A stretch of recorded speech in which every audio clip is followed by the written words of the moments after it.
ორი მარშრუტი არის ავტობანზე გადის, პირველი და მეორე მარშრუტი. ყველაზე რთული და ყველაზე გრძელი მარშრუტი. ეკვა შეიძლება ავტობანზე გასვლა, იმიტომ რომ თქვენ ბილეთებშიც გიწერიათ, რომ სასწავლო მანქანა ავტობანზე არ უნდა გადიოდეს. დიახ, წესით წერია თეორიის ბილეთებში, მაგრამ მაინც გაყავთ ავტობანზე აპლიკანტები. ეს ექსპერიმენტი შაბათის ეთერმა 2 კვირის წინ ჩაატარა.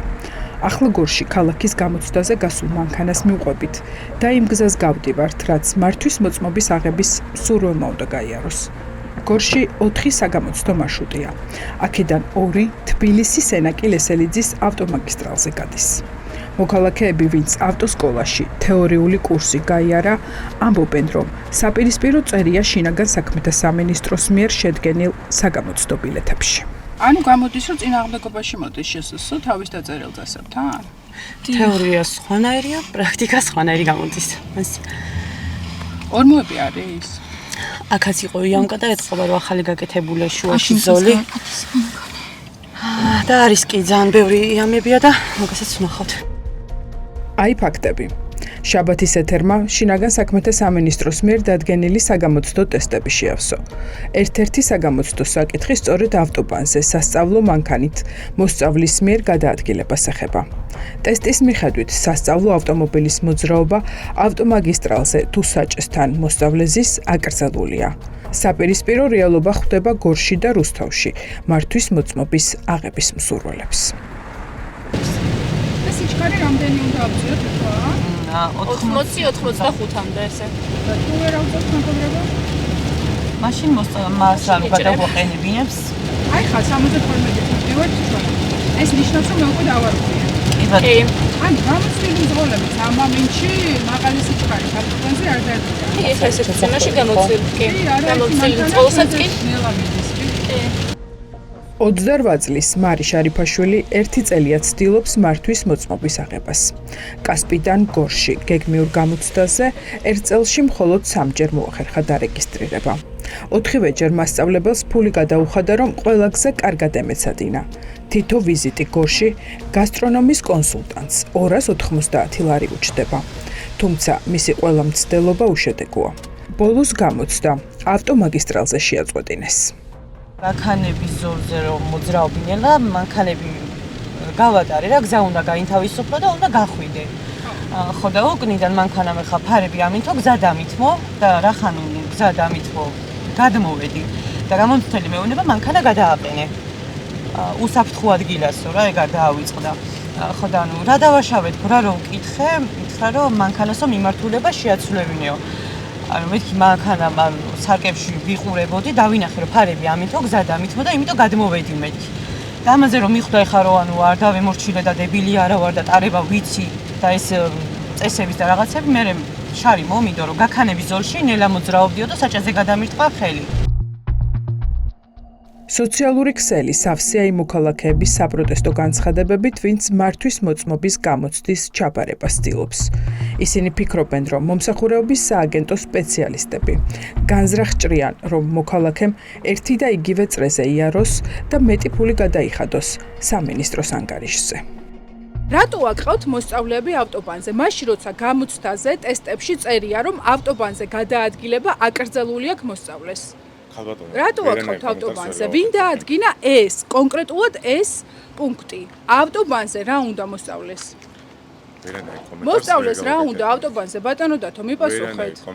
რატო? არ შეგიძლიათ რომ მიპასუხოთ? რატო? არ იცით? რატო მიიღო შინაგან საქმეთა სამინისტრომ ეს გადაწყვეტილება?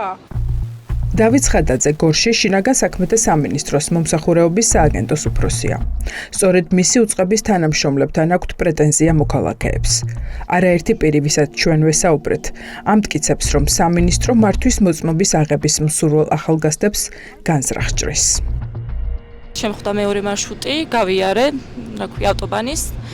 და როგორც მივდივართ მოკლედ წმინდა წყლის მხარეს, უნდა ჩავდგეთ მეორე ზოლში, ანუ შუა ზოლში უფრო სწორად რა, ჩავდექ ჩვეულებრივად, კარგად გავაკეთე ეს და გავიარე მოკლედ უნდა გავსულიყავ მე მეორე მხარეს, გადავსულიყავი აქეთ მარჯვენა მხარეს და რო გავიარე ის მონაკვეთი, გადამაყენებინა მოკლედ მითხრა რომ ჩაიჭერიო და რატომ მეთქი მიზეზი ვკითხე.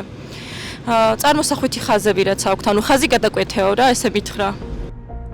საქართველოში სულ 10 საგამოცდო ცენტრია. აქედან მინიმუმ 6 ქალაქში სავალალო მდგომარეობაშია ღერძულა ხაზები, რომლის დაცვასაც გადამწყვეტი მნიშვნელობა აქვს. ფიზიკურად არ არსებობს, ან ისეთი მქრალია, რომ არ ჩანს.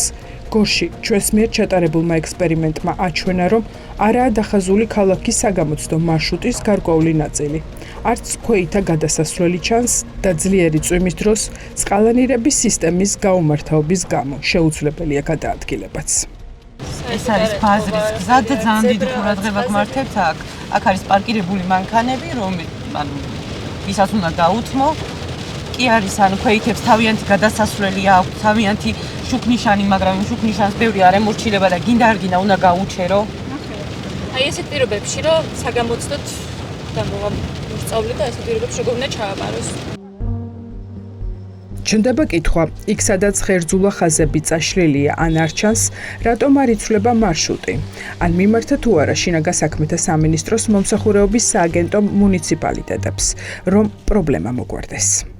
გორის მერიას როდის მიწერეთ, ვიდრე საქალაქო გამოცდები დაინიშნებოდა, უთხარით თუ არა, რომ მოეწესრიგებინა ინფრასტრუქტურა. ხალბატონ რამეს გაუგებრათ გეუბნები. მე რამეს გაუგებრათ გეკითხები, ბატონო დათო, ხოლმე გეკითხებით ყველაფერს. დიახ, ასწორებს აქცენტ და ვერ გავაკეთებ. კოორდინაციაში ხართ ადგილობრივ მერიასთან?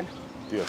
ინფრასტრუქტურული პრობლემების გამო მოდის ძირითადად იმ ადამიანთა მაღალი რიცხვი, ვინც გამოცდა ვერ ჩააბარა. თქვენც ხო იცით, ორმოების, ქვეითების წარმოსახვითი ხაზების გამო. მოუწესრიგებელ ინფრასტრუქტურაზე ადამიანები დღეში ხდიან ათასობით ლარს, რომ გაიარონ გამოცდა.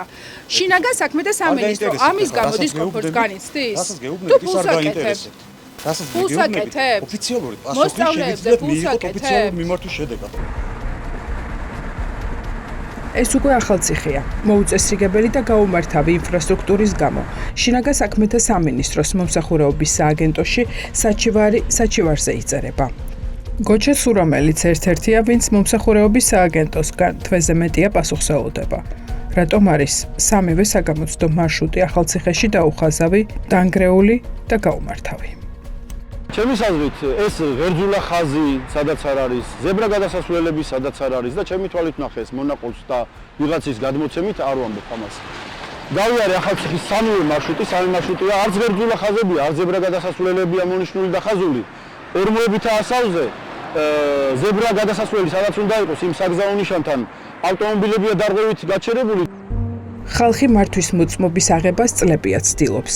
არაერთი მოქალაქე შინაგან საქმეთა სამინისტროს თანამშრომლების მხრიდან სამსახურეობრივი უფლებამოსილების გუგრილად შესრულებაზე საუბრობს. ამბობს, რომ ხალხს მახეს უგებენ და აიძულებენ, რაც შეიძლება მეტი ფული გადაიხადონ მართვის მოწმობის მისაღებად გამოცდაზე რომ გავიდნენ. სამსახურეობრივი გულგრილობა, უპასუხისგებლობა არის დანაშაული და აი ამ მუხლით უნდა მიყვნენ. და განაის გამოსაცდელებს რომ ეტყვია, რომ თქვენ ეს დააშავე და წახვალ და კიდევ ჩააბარებ გადაიხდი 90 ლარს, 250 ლარს და დახვალ გამოცდაზე. არა, ვინც არ გამართა საგზაო ინფრასტრუქტურა, ვინც სტრესულ გარემოში ამყოფებს ამ მოქალაქეებს, მძღოლების კანდიდატებს და არა პროფესიონალ მძღოლებს, მოვა დრო ობიექტური გამოძიებით აი აქ უნდა მოხდნენ ისინი. როგორი სტატისტიკაა დღის განმავლობაში? 100 გამოცდელიდან რამდენი იჭრება? შეიძლება გაარკვევთ მაგას ვერ გეტყვით. რუსთავის საგამოცდო ცენტრთან შაბათის ეთერი რამდენიმე საათის განმავლობაში მუშაობდა. სურათი მძიმეა, 10-დან მხოლოდ ერთი აბარებს გამოცდას. მდგომარეობას ართულებს ფინანსური საკითხი.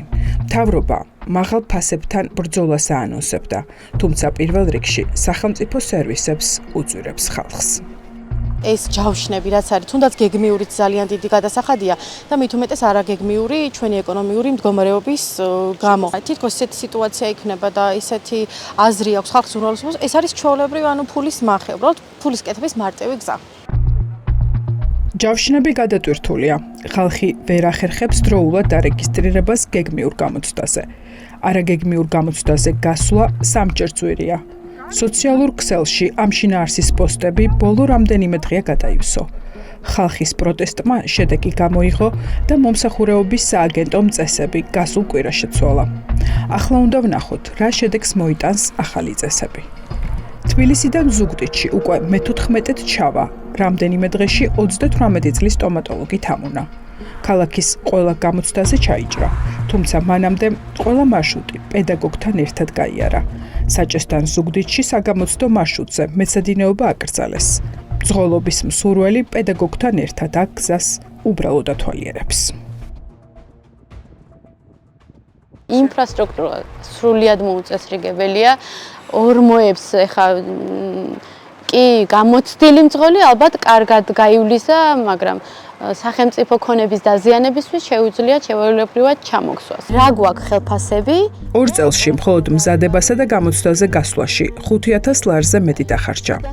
აღარც ნერვები ყოფნის და აღარც ფული. თეორიაც და მოედანზე გამოცდაც უკვე მეორედ ჩააბარა. არის თვეები, როდესაც გეგმიურ გასვლაზე დარეგისტრირებას საერთოდ ვერ ასწრებს. პირველი გავედი 90 ლარიანზე, მერე გავდივარ სულ 250 ლარიანებზე. იმიტომ რომ ადგილი ფაქტიურად არ არის, ხან ისე დროს მომიწევს დაჯავშნა, რომ უკვე ჯავშნები შევსებულია. დღე-ნახევარი, მაქსიმუმ 2 დღე თუ იქნა ჯავშნები. აუცილებელია დამატება, უნდა დაემატოს. არ ყავთ მანქანები, ხო? ამდენი თანხა შეზიდა. თუ 2-3 მანქანა ვერ დაამატეს. ბიუჯეტის შევსება არის ჩვენი პირდაპირი ვალდებულება, მე მგონი ამ მხრივ, თორე ჩვენს ცოდნას ნაკლებად ამოწმებს იქ ვინმე. სადღაც ალბათ 3000 ლარამდე უკვე ავიდა ჩემი ბიუჯეტი. ასე ნაწილ ვითომ არ ჩანს, მაგრამ საბოლოო ჯამში მაინც აისახა, რა თქმა უნდა, ოჯახს ვაკლებ. ეს არის ბიუჯეტის შევსება, უფრო რაღაც კანონიერი გზით, ასე ვფიქრობ. და ჩვენც ახლა ვინც დავიწყეთ, შევყევით, რაღაცა მივყვებით ჩვენ დაუნებურად და ვიხდით ამ ფულებს. ია იურისტია თბილისიდან. 2 სამსახურში მუშაობს და ჯამში ხელფასი 1000 ლარს არ აღემატება. თელავში გამოცდის ჩასაბარებლად 4ჯერ ჩავიდა. 4-ვე მცდელობა, რომელიც დიდ ფინანსურ ხარჯთან იყო დაკავშირებული, უშედეგო აღმოჩნდა. თელავში დღის წესრიგში ქვეითათვის განკუთვნილი ინფრასტრუქტურის მოუწესრიგებლობაა. გააჩერებ გამოცდას წყვეტენ, არ გააჩერებ და მაინც ჩაჭრილი ხარ. იქ იყო ჩემი გზა, ზებრა გადავკვეთე, მივდიოდი, მე მარჯვენა მხარეს, სადაც უფრო მეტი ყურადღება მართებდა, რომ მანქანები იყო დაპარკინგებული, იქ ორმოებისთვის უნდა ამერიდებინა, რომ ჩაარტყა უხეშად ეგეცი და ვცდილობდი, რომ ყველა წესის დაცვით გამევლო. არ გამოვიდა ამ დროს ქვეითი გადმოდიოდა და მაინც ჩემი ბრალი იყო ამ შემთხვევაში. 5 სამარშრუტო გზა თელავში ჩასვლის შემდეგ აუცილებლად პედაგოგთან ერთად უნდა გაიაროს. სწორედ ამის შემდეგ შედის ია გამოცდაზე. მხოლოდ ამის შემდეგ იღებს კომპიუტერი გადაწყვეტილებას, რომელ მარშრუტზე გაივლის მძღოლობის მსურველი. რაიონში წასვლა, მოსვლა უკავშირდება დროს, თანხებს, იქ სამსახურიდან ეთავისუფლები, იქ რაღაცა არის ძალიან ბევრი ნიუანსი, რომელიც ეხა შეიძლება იკითხო, რომ რატომ მიდიხართ რაიონში, როცა რუსთავში არსებობს. რუსთავში ვერ გავდივარ, იმიტომ რომ ავტობანზე არ გაძლევენ მეცადინეობის უფლებას, თუმცა თეორიაში გვასწავლიან, რომ არ შეიძლება აკრძალულია გამოცდაც, სწავლებაც, მაგრამ მე რაღაცა უნდა გავიდე, გამოცდაზე რატო გაგყევარ? ანუ თავიანთ წესებს თვითონვე გვარღვევინებენ ჩვენ. შაბათის ეთერის მიერ ამ სიუჟეტზე მუშაობის პერიოდში შინაგან საქმეთა სამინისტროს მომსახურეობის სააგენტო მართვის მოწმობის აღების მსურველთათვის წესები რამდენჯერმე შეცვალა. შინაგან საქმეთა სამინისტროს ბოლო დადგენილების მიხედვით ცვლილებები პრაქტიკულ და თეორიულ გამოცდას შეეხო. ცვლილებები ქალაქის გამოცდაზეც ვრცელდება, სადაც იცვლება ქალაქის გამოცდის რიგების მართვის პრინციპიც. 15 ივნისიდან შინაგან საქმეთა მინისტრის ბრძანების მიხედვით ქალაქის გამოცდაზე მსუბუქი შეცდომების ლიმიტი 12-დან 15-მდე გაიზრდება.